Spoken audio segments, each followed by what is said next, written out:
Hello everyone, आप सभी का रोदा नर्सिंग एक्सप्रेस में हार्दिक स्वागत है।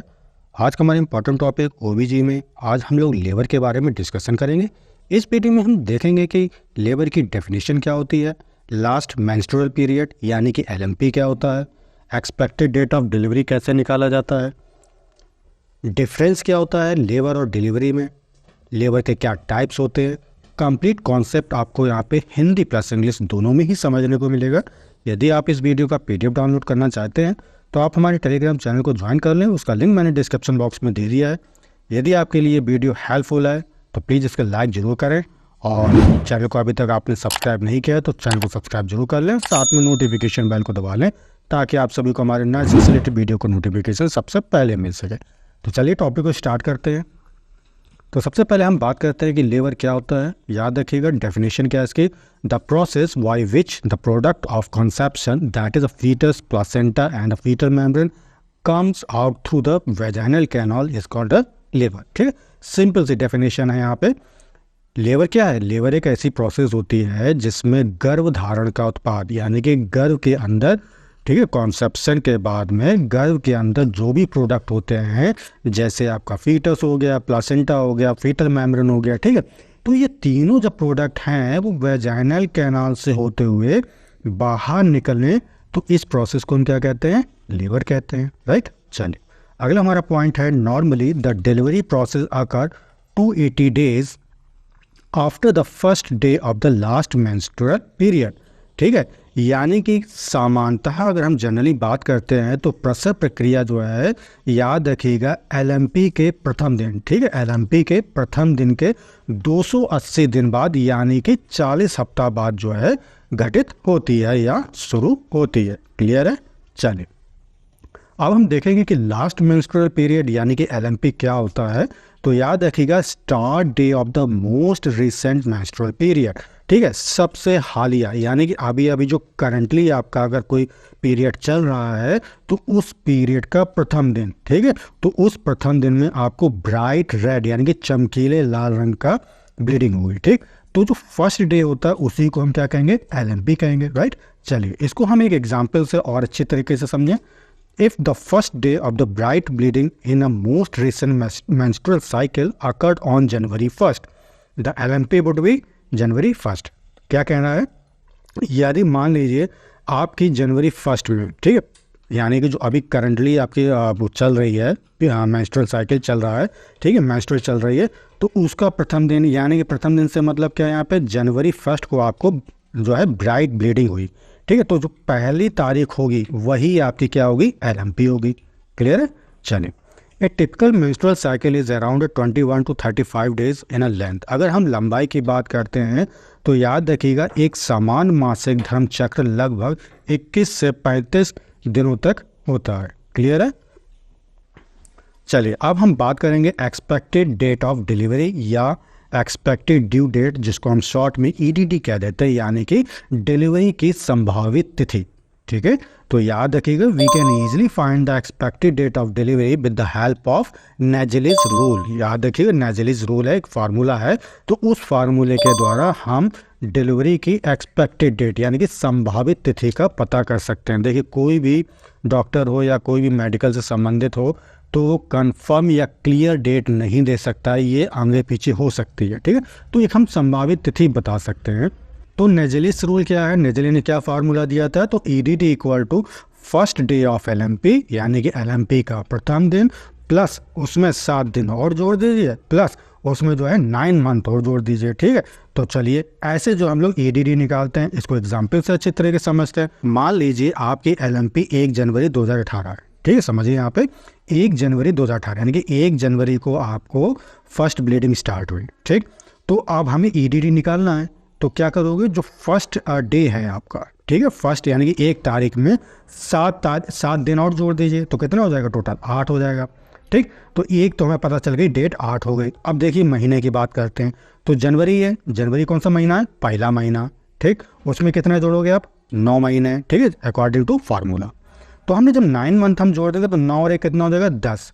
अब 10वां महीना शुरू से गिन जाइए आप, जनवरी फरवरी करके, तो अक्टूबर जो है वो कितना होगा? 10वां महीना होगा। ठीक, और 2008 आपका है 2018, राइट। तो संभावित तिथि क्या हो जाएगी, 8 अक्टूबर 2018 जो है डिलीवरी की संभावित तिथि है, राइट। चलिए नेक्स्ट एग्जाम्पल देखते हैं हम लोग।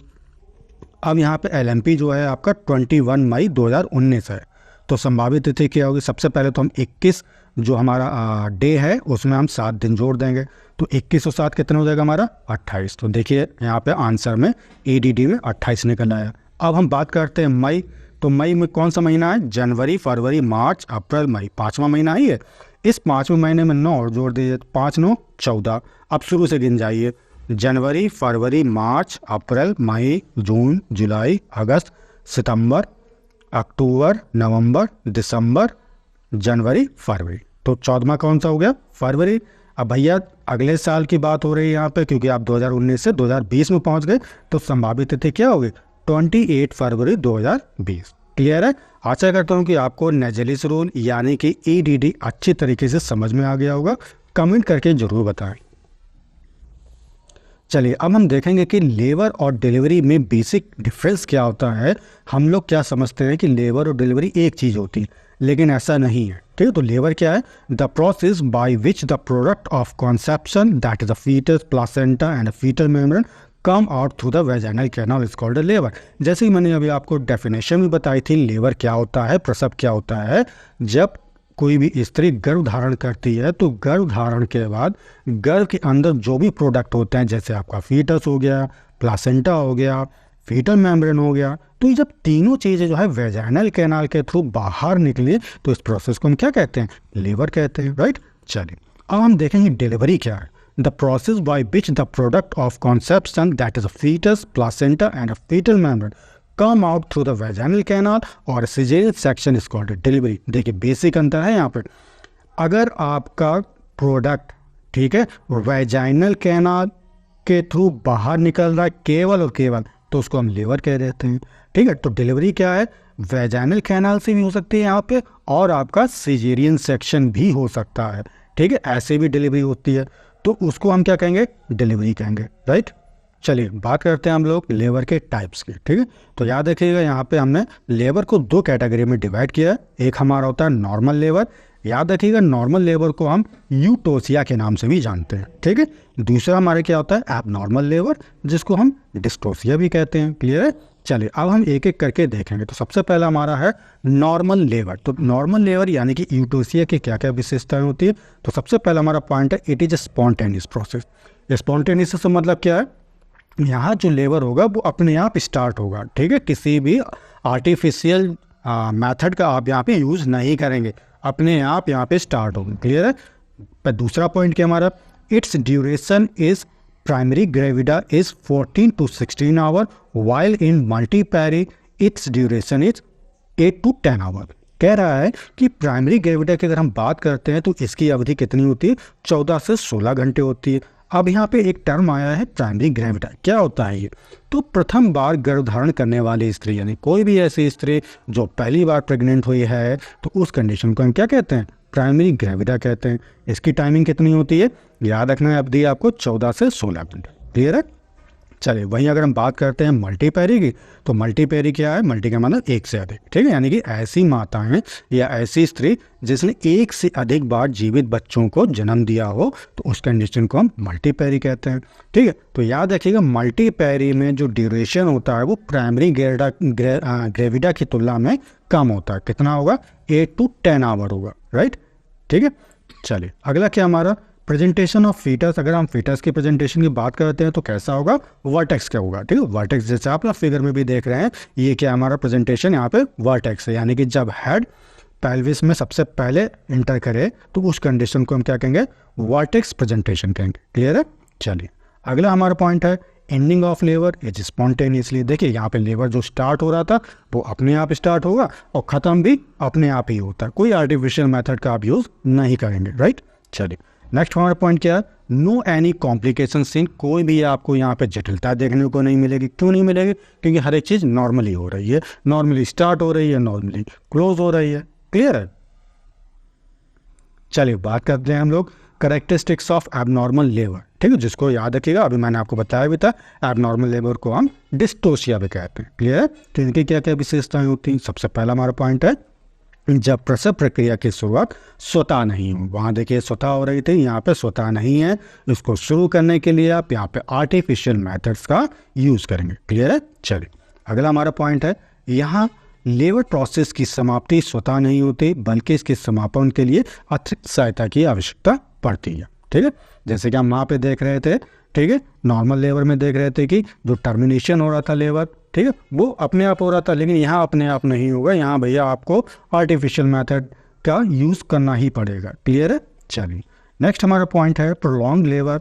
ठीक है, यहाँ पे देखिए याद रखिएगा, एबनॉर्मल लेबर जो होता है ये प्रोलॉन्ग होता है। प्रोलॉन्ग का मतलब लंबी अवधि तक बना रहेगा। ठीक है, चलिए इसमें क्या होता है, प्रोलॉन्ग लेबर की डेफिनेशन क्या होती है आपको याद रखना है। जब फर्स्ट और सेकेंड स्टेज, ठीक है, फर्स्ट स्टेज ऑफ लेबर और सेकेंड स्टेज ऑफ लेबर कि कुल अगर हम अवधि की बात करते हैं, अगर ये 18 घंटे से ज़्यादा हो जाए। कब? मैं फिर से एक बार बता रहा हूँ, प्रोलॉन्ग लेबर क्या होता है, जब आपकी फर्स्ट स्टेज और सेकेंड स्टेज दोनों को ऐड कर दो तो उसकी जो कुल टाइमिंग होती है अगर वो 18 घंटे से अधिक हो जाए तो उस कंडीशन को हम प्रोलॉन्ग्ड लेबर कहते हैं। क्लियर है? अगला क्या हमारा प्रेसिपिटेड लेबर। ये क्या होता है, जब फर्स्ट और सेकेंड स्टेज की कुल अवधि, ठीक है, यानी कि दोनों स्टेज ऑफ लेबर की अगर हम कुल अवधि 2 घंटे से भी हमारी कम है तो उस कंडीशन को हम प्रेसिपिटेट लेबर कहते हैं। क्लियर है? बिल्कुल। चलिए अगला हमारा पॉइंट है, जब फीटस का वर्टेक्स प्रेजेंटेशन, देखिए अगर हम यहाँ पे बात करते हैं प्रेजेंटेशन की, तो हमने वहाँ पे नॉर्मल लेबर में पढ़ा था अभी कि जो भी प्रेजेंटेशन होता है वहाँ पे वर्टेक्स होगा, लेकिन यहाँ क्या है कि यहाँ वर्टेक्स प्रेजेंट ना होकर ब्रीच या शोल्डर प्रेजेंटेशन हो सकता है। राइट?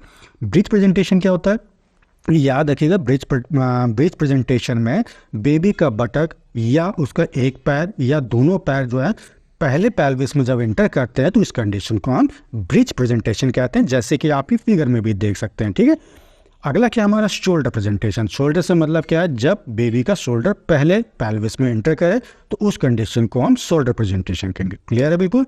चलिए अगला क्या है हमारा पॉइंट, कॉम्प्लिकेशंस देखने को मिलती है। मिलेंगी, क्यों नहीं मिलेंगे, क्योंकि ये एक अबनॉर्मल लेबर है तो निश्चित स्वाभाविक बात है यहाँ पे कि आपको जटिलताएं भी देखने को मिलेंगी। राइट? आशा करता हूँ टॉपिक आपको अच्छी तरह से समझ में आ गया होगा। टॉपिक कैसा लगा कमेंट करके जरूर बताया करें, और आपका कोई भी टॉपिक हो या कोई इस चैनल से रिलेटेड कोई इशू हो तो इसे कमेंट बॉक्स में जरूर लिखें, मुझे इसका आंसर देने में खुशी मिलेगी। तो तब तक के लिए अपना ख्याल रखें। Take care and bye bye. Thank you so much.